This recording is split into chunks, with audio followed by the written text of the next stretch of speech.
Hi there, and welcome to the new edition of Truth in Food. My name is Swedish Eagle. I'm here with John Robert Sutton. We travel the globe searching for unique foods that have been shared by generations of families, culture, and tradition. We will connect you to the stories behind well-sourced food and the people and places who make it happen. Again, welcome to Truth in Food. Hey, John, how you doing? Hey, I'm doing fantastic. How are you? Very good. Thank you, my friend. Happy to be back on with you again. Want to hear more about your travels. And I understand you recently went to Ireland, the home of U2. Yeah, I did. I was in Ireland and Northern Ireland. Yep, that's where Yes, they're from. yes, yeah. It's interesting. The Irish, the U2 is from Ireland. They haven't lived there in a while, and it's interesting because you bring up U2 to the Irish people, and they kind of roll their eyes a bit. They don't. They're not so excited about U2 as I am as a Okay. U2 fan. Yeah, for whatever reason. Right. So did you get to have some Guinness and some good food?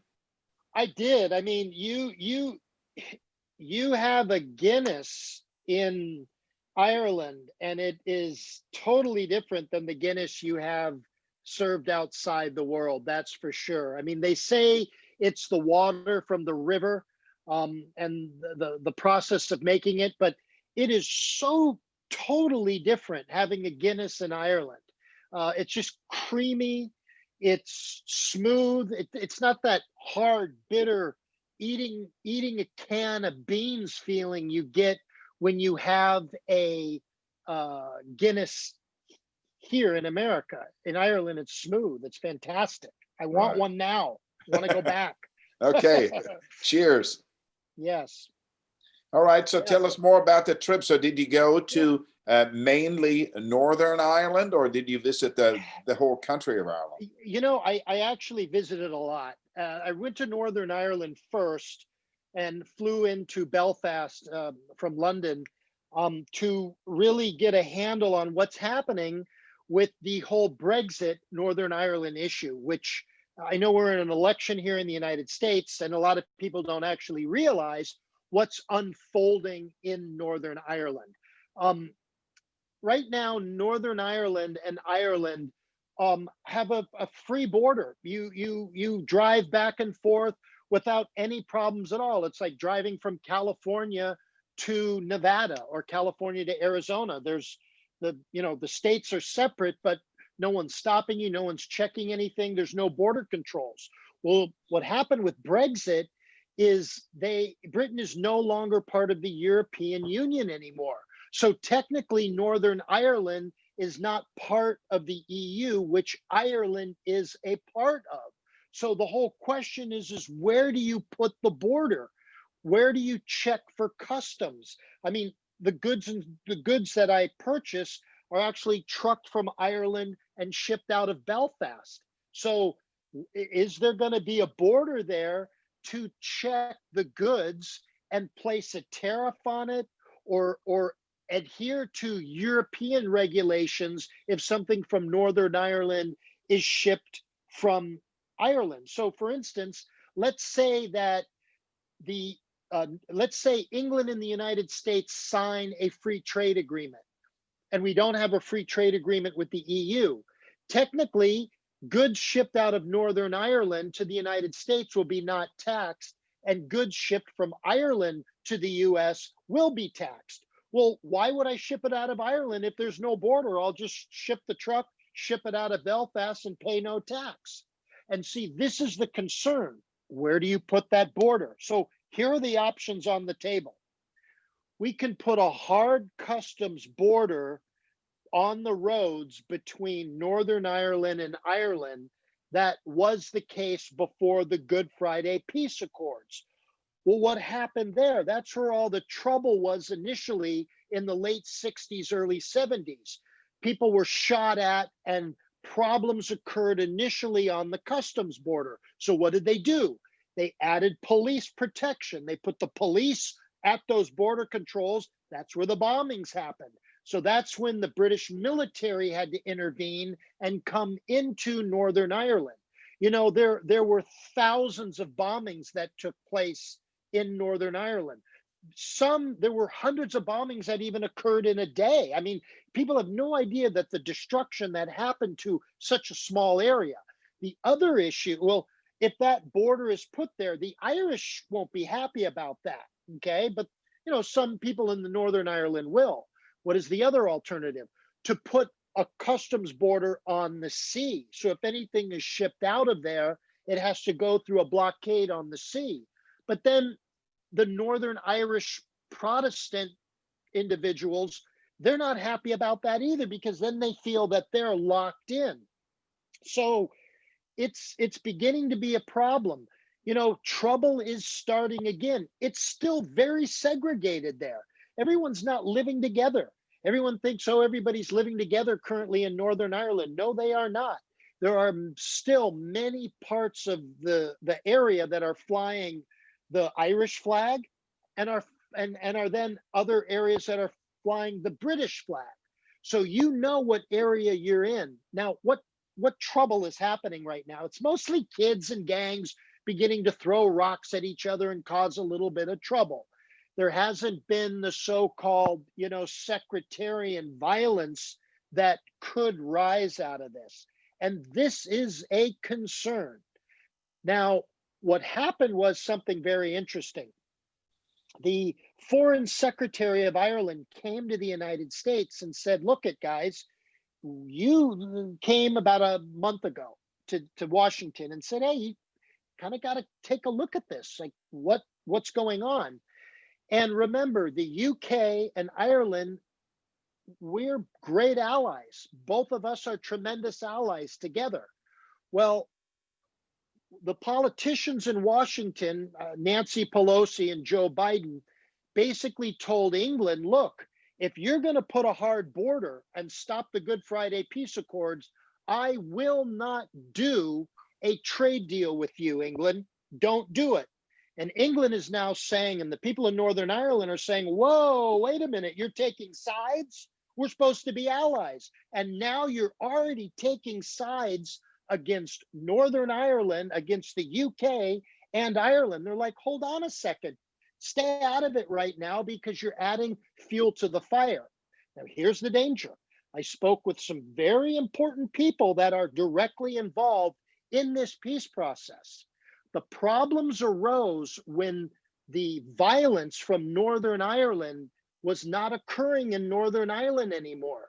There were bombings that occurred in London, bombings that Mountbatten was killed in Ireland, was blown up and killed. So the violence actually left Northern Ireland and started going places.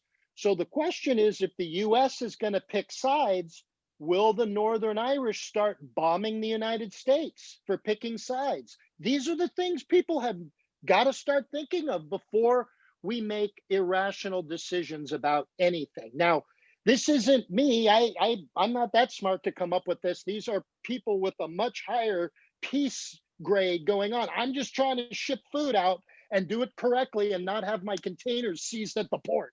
That's all I'm trying to do.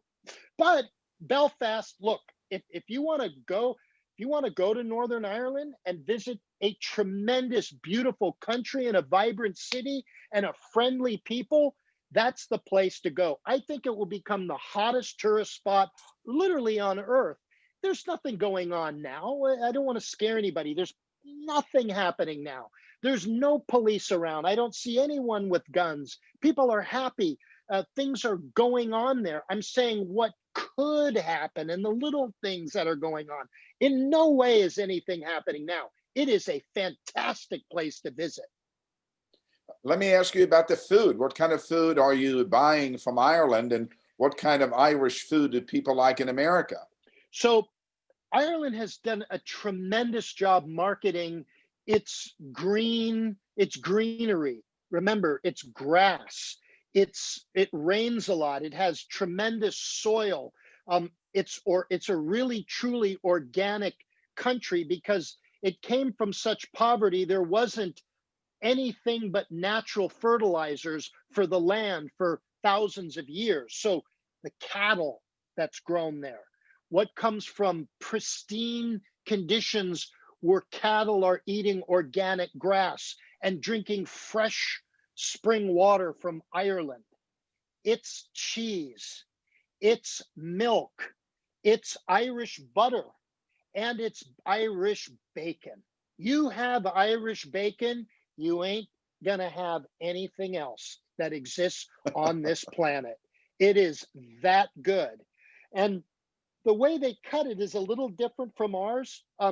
Imagine Canadian, cut like Canadian bacon, but with the same flavor as the strip bacon that we have.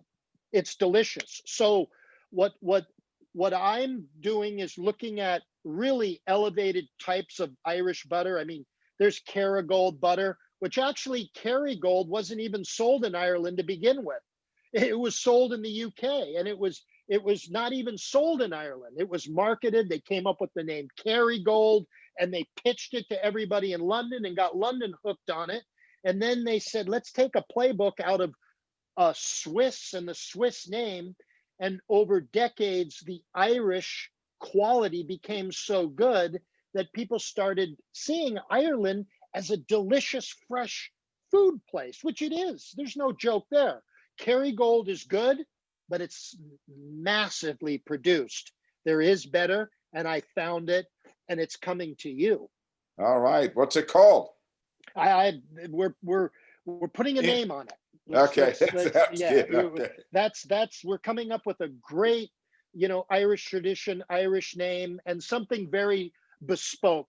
And it is creamy, it's organic, and it's good for you. The thing is butter is actually, the fats in real butter are healthy for you. We've had this bad idea about butter because, quite frankly, the butter in America is bad for you. It's filled with chemicals. It's margarine is fake. There's not a cow in margarine. It's all processed chemicals and grease and oils and things that just ravage the body. When you have natural creamery butter, where the cow has had organic grass and drank fresh spring Irish water, hello, you're going to have a good time. The butter is better. The butter is better. I like that. In fact, that's a good name. Instead of I can't believe it's not better, just say the butter is better. We got the name, everybody. The butter is better. Right on, John. Yeah. So tell me about going to Belfast. The city has always intrigued me, and isn't Belfast a place where the Titanic shipped out from? Well, not only that's where it was built. Belfast is where Titanic was thought of, drafted, and built. And you think of that's from a shipyard called Harland and Wolff, and it was there were 3 ships that were built out of there. The Olympic, Titanic, and another one. And Belfast was actually known for making linen.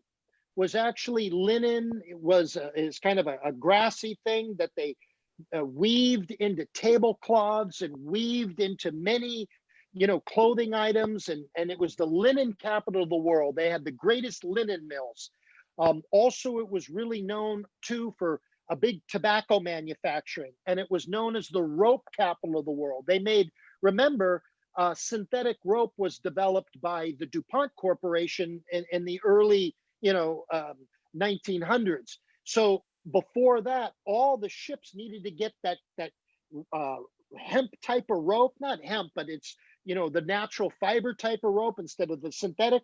Most of the world's rope was made in Belfast. So here the Titanic, and everything's still there. The shipyard, it's not being used now, but you can see the exact spot where the Titanic was built. And I was fascinated to see what they actually served on the Titanic.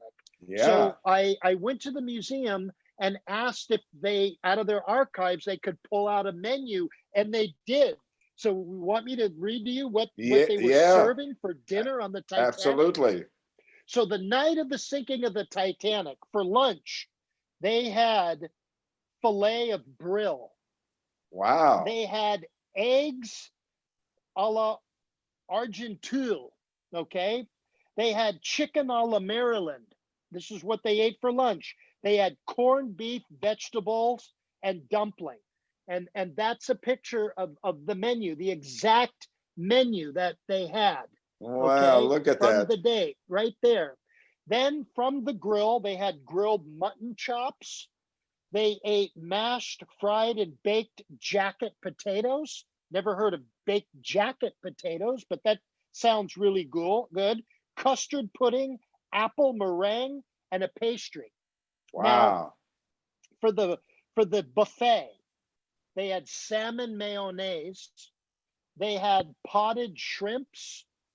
They had herrings, Norwegian anchovies, plain and smoked sardines.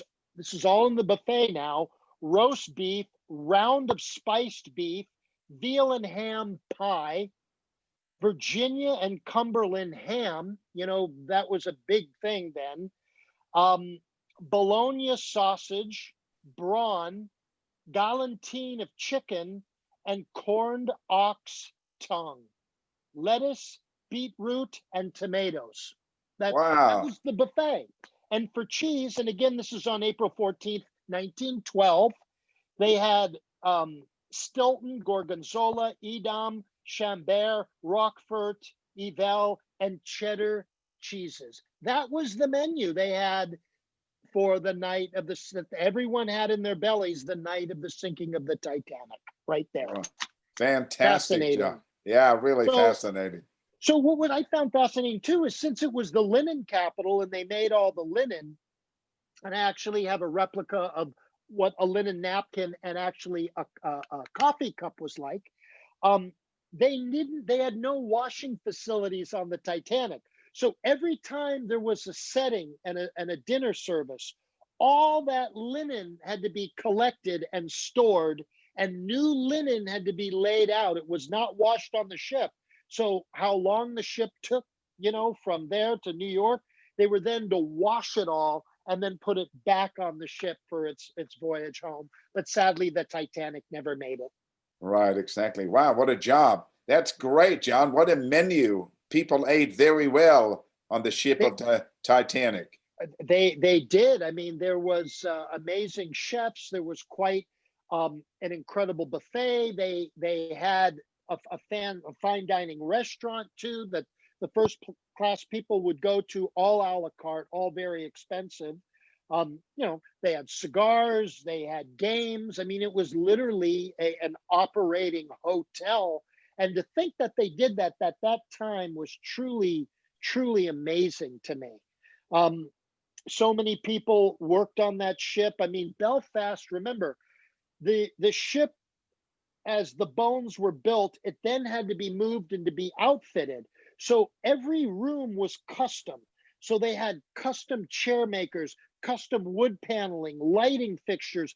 All of that's made in Belfast. So the specialists they had to do all of that just showed the tremendous craftsmanship of that entire city. Yeah, amazing people in Belfast, Ireland. So, Yeah, they are. so Beautiful city, incredible place. I just had, I didn't know what to think. And I'm telling you, go. It is a world class, tremendous city. So we talked a little bit about the Guinness and that the best Guinness, of course, is in Ireland. What about whiskey? Yes. Um, up in the north, so outside of Belfast, I happened to go around and look at the Devil's Post pile, which is up in the north. And that is where the Bushmill distillery is. Okay. And that's part of the Irish Heritage Distillery, that is the oldest distillery, active distillery that exists in the world, is actually from Northern Ireland. Um, it's Armagh. So when people say, uh, well, excuse me, Ulster. So when someone from Northern Ireland, they'll say, I'm Ulster, from Ulster. Well, Ulster is the traditional county of Northern Ireland. That what happened was, is just a little history on why it's controversial between Jameson and Bushmills, you know, both Irish whiskeys. And let me just look at something here. But it in 1601 there was the battle, and you had the Northern Irish, which was the wealthy Irish. Northern Ireland is the best part of the country. It has the best land for crops. It has the best weather. It has the best of everything. The best industry is all in Northern Ireland. That's where the wealthy Irish were. So they were always the troublemakers that wanted to get rid of the British that were occupying the land. So in 1601, you had the Spanish Armada come to Kinsale, which is a port city, and you had the clans from Northern Ireland come down and join together to fight the British. Well, the British routed the Spanish and routed the Irish, and that was in 1601 is really when you say what created Northern Ireland. It was 1601, because after that the British said, Northern Ireland are the troublemakers. We are going to populate Northern Ireland with Protestant, Scottish, British people and take over all the land. And that's what happened. That's exactly what happened. So it was called plantation. So they created a plantation where they planted people out of there into that island. That's what they did. That's why it's called the plantation. So Bushmills is an old distillery that was basically taken over, and it you know, the British acquired that, and that's near the Devil's Post Pile up there. And the Devil's Post Pile is that beautiful volcanic hexagonal shaped columns that go into the sea. And so it was created by volcanic magma slowly cooling into those hexagonal shapes. But that's not really how it was created. It was created by a giant named Finn McCool, who was an Irish giant whose arch enemy was over in Scotland, and they created a bridge so he can come over and they could fight. And whenever you see Finn McCool this, the bars, Finn McCool, he was the giant, the Irish friendly giant that really created the Devil's Post Pile, or it's called the Giant's Causeway. Oh, okay. Wow, what a great story, John. So at the end of it, Bushmills or Jameson for you? Jameson. Jameson, man. Okay. Now, now, what else can you tell us about Ireland? So if people are not into U2 anymore, are there other Irish bands coming out of Ireland that people are talking about? One of my all-time favorite bands, but it's probably from the same time era, are the Pogues. Yeah. I mean, there's I just love Irish music. I the traditional Irish music. There's that mix between modern and Irish. I'm not up too much on the current scene, other than I know that traditional Irish music is making a big comeback. I always say, okay, when you look at a music store, whatever's in the window seems like it's going to sell pretty good. And I noticed a lot of Irish harps in the window. Okay. So the harp music is coming back, and traditional Irish music is coming back. But remember Sinead O'Connor? I think she was Irish, wasn't she? Yeah, definitely. You know, her music was great. You know, she had that melody, the melodic song, and everything else. And you know, a lot of very famous Irish singers. And of course, Ireland is so, the humor there is what I love. Everything has wit and humor, and there's a pep in everybody's step. There's a whistle. There's a joke about the weather. There's a smile. There's a gleam in the Irish eye with people. There isn't a melancholy. There isn't a depression. There is a tremendous spirit in Ireland that you just cannot describe. And I was mostly on the West Coast, so I spent a lot of time in the Dingle Peninsula, and The Dingle Peninsula has tremendous heartache, and because of the potato famine in the 1850s, Ireland found the potato. It was, the potatoes genetically from South America, and it was brought over. And it was such a great crop for the Irish, such a great protein, that Ireland went all the way to 8 million people at one time. And then the potato famine hit from, the about 1849 onward. That was the end there, 1845 to 49. And that they had the blight, which killed off the potato blight. So the potato, no one could eat. So in the Dingle Peninsula, they had like 40,000 people that lived on that peninsula. Well, only today there's like 8,000 people today. Oh my God. Ireland has not recovered from that famine. Even today, there's less people that live in Ireland today than did in the 1840s. Really? Yes, and 1 million people starved to death. Wow. And millions of people immigrated to America. That's where we had the big, and people needed work. People were desperately starving. A lot of Irish desperately moved into Northern Ireland because that's where a lot of the factories and the work was. And the Irish did anything they could. And a lot of Irish went and fought in the Civil War and to get out of Ireland. And there were Irish brigades from Ireland fighting in the Civil War because the North needed people to fight. Right. So there's a lot of history there. Ireland, I found the food was unbelievably delicious and tasty. So many Irish chefs have left Ireland, studied in San Francisco, New York, Paris, Australia, Thailand, Mexico, and come back and I know why they've come back.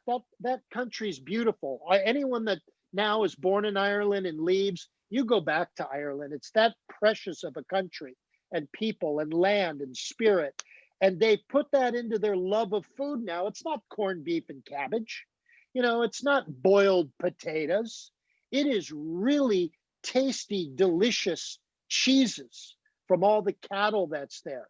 It's tremendous seafood, scallops and lobster and fresh cold water fish that's caught in there. There's a very famous restaurant called Fishy Fishy, actually in Kinsale, that is one of the tastiest fish restaurants that exist on the planet. Lovely dishes. Simple, very simple. So you're getting the freshness of the Irish cuisine. There's no freezers. It's a small country, so things very quickly can be shipped in one day anywhere within the country. It's not like the US where you need big, massive refrigerated containers to get stuff even from LA to San Francisco, for God's sakes. Right. Or you can be across the entire country of Ireland driving from LA to San Francisco. And so you're getting fresh vegetables. Greenhouses with the best technology is available because Ireland can get cold and there's a lot of rain, but greenhouse technology is such that you're getting the sun and the warm elements, but the fresh soil and the incredible water that comes out of the rains that come directly onto the beautiful Irish rivers, fresh, clean rivers and land and grass. And that's where it's the flavor and the taste of Ireland. A lot of people don't know that, but go there for the food. You sold me, John. After COVID, I'm definitely going. So I got one final question for you. So if they're known for Guinness beer, they are known for Irish whiskey, is there one food that you could say that's very typical Irish food, something popular in Ireland? If there's a popular Irish food, it would have to be the Irish beef that I saw that was on a lot of menus. I mean, still the beef and potatoes, but you're just seeing a lot of change now. I mean, you can't really pinpoint something in this modern age that is Irish because there's so much variety now. There really is. A lamb is delicious there. A lot of lamb now. So still the meats. Still, if there's something that is Irish, it is the meat dishes that are there now. Okay. Well, thank you very much, John. It was great talking to you again today. Always so educational. I'm definitely sold on going to both Ireland and Northern Ireland. And we want to thank you for joining us today on Truth in Food. John Robert Sutton is the man who knows everything about food. And for more information about this program, you can visit our website, suttonselect.com, and follow us on social media at Sutton Selects as one word. Thank you, John. Stay safe. Thank you. Bye.